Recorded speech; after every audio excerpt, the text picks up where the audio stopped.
ಇವತ್ತು ಪಾರ್ಲಿಮೆಂಟಲ್ಲಿ ಅಂಬೇಡ್ಕರ್ ಬಗ್ಗೆ ಅವಹೇಳನಕಾರಿ ಹೇಳಿದ್ದಾರೆ ಅಮಿತ್ ಶಾ ಅವರು.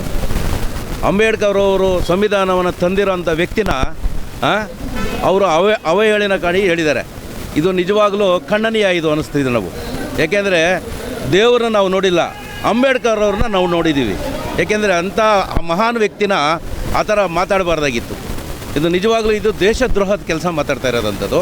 ಇದು ಅವರು ಯೋಗ್ಯ ಅಲ್ಲ. ಅವರು ಅಮಿತ್ ಶಾ ಅವ್ರನ್ನ ನಿಜವಾಗಲೂ ಅಲ್ಲಿಂದ ಅವನು ಉಚ್ಚಾಟನೆ ಮಾಡಬೇಕು ಅಂತ ನಾನು ಮನವಿ ಮಾಡ್ತೀನಿ. ಮತ್ತು ಇಲ್ಲಿ ಸಿ ಟಿ ರವಿ ಅವರು ಒಂದು ಹೆಣ್ಣು ಒಂದು ತಾಯಿನ ಅವರು ಆ ಥರ ಮಾತಾಡಬಾರ್ದಾಗಿತ್ತು. ಅವ್ರನ್ನ ಸಹ ಈ ರಾಜ್ಯಸಭಾ ಇದು MLCನಿಂದ ಫಸ್ಟ್ ಅವ್ರನ್ನ ತೆಗೆದುಬಿಟ್ಟು ಅವ್ರನ್ನ ಕ್ಷಮೆ ಕೇಳಬೇಕು. ಸಂವಿಧಾನ ಕಟ್ಟಿರೋಂಥ ನಮ್ಮ ಮಹಾಶಿಲ್ಪಿ ಡಾಕ್ಟರ್ BR ಅಂಬೇಡ್ಕರ್ ಅವ್ರಿಗೆ ಅವಮಾನ ಮಾಡಿದಂಥ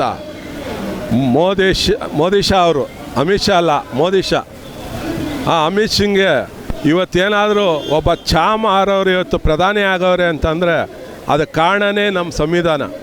ಆ ಸಂವಿಧಾನಕ್ಕೆ ಇವತ್ತು ಮಸಿ ಬಳಿಯಂಥ ಕೆಲಸ ಮಾಡಿರೋಂಥ ಈ BJPಗರಿಗೆ ನಮ್ಮ ಕಾಂಗ್ರೆಸ್ ಪಕ್ಷದಿಂದ ಎಲ್ಲ ಒಂದು ನಿಟ್ಟಿನಲ್ಲಿ ಅವ್ರನ್ನ ಇವತ್ತಲ್ಲ ನಾಳೆ ಇದನ್ನು ಉಗ್ರವಾದ ಹೋರಾಟ ಮಾಡಿ ಆ BJP ಅವ್ರನ್ನ ನಾವು ಸದೆ ಬಡಿಯೋ ಕೆಲಸ ಮಾಡ್ತೀವಿ.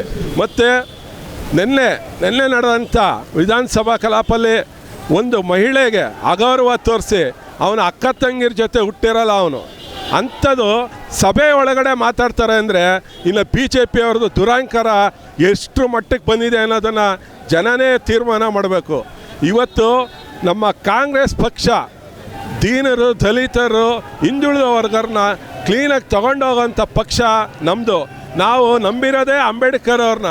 ಅಂಬೇಡ್ಕರ್ ಅವ್ರ ವೃತ್ತಿ, ಅವರ ಜೀವನ, ಅವರ ಪಾಠ ನಮಗೆ ದಾರಿದೀಪ ಆಗಬೇಕು ಅಂಥದ್ರಲ್ಲಿ ಇಂಥ ಮನೆ ಆಳ್ರು ಅವ್ರ ಬಗ್ಗೆ ಗೊತ್ತಿಲ್ಲದೆ ಮಾತಾಡೋಂಥ ಅಮಿತ್ ಶಾಗೆ ನಮ್ಮ ಕಡೆಯಿಂದ ಧಿಕ್ಕಾರ ಐತೆ.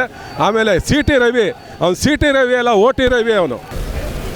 ಅವ್ರಿಗೆ ಸಿ ಟಿ ರವಿಯವರು ಇವತ್ತು ಆ ಸ್ಥಾನದಲ್ಲಿದ್ದು ಅಂಥ ಸೀನಿಯರ್ ಲೀಡ್ರ್ ಆಗಿದ್ದು ಈ ಥರ ಒಂದು ಮಹಿಳೆಯ ಬಗ್ಗೆ ಅಗೌರವವಾಗಿ ಮಾತಾಡೋರು ಅನ್ನೋದು ಒಂದು ಶಾಕಿಂಗ್ ನ್ಯೂಸ್. ನನ್ನ ರಿಕ್ವೆಸ್ಟ್ ಏನಂದರೆ ದಯವಿಟ್ಟು ಅವ್ರನ್ನ ಸಸ್ಪೆಂಡ್ ಮಾಡಿ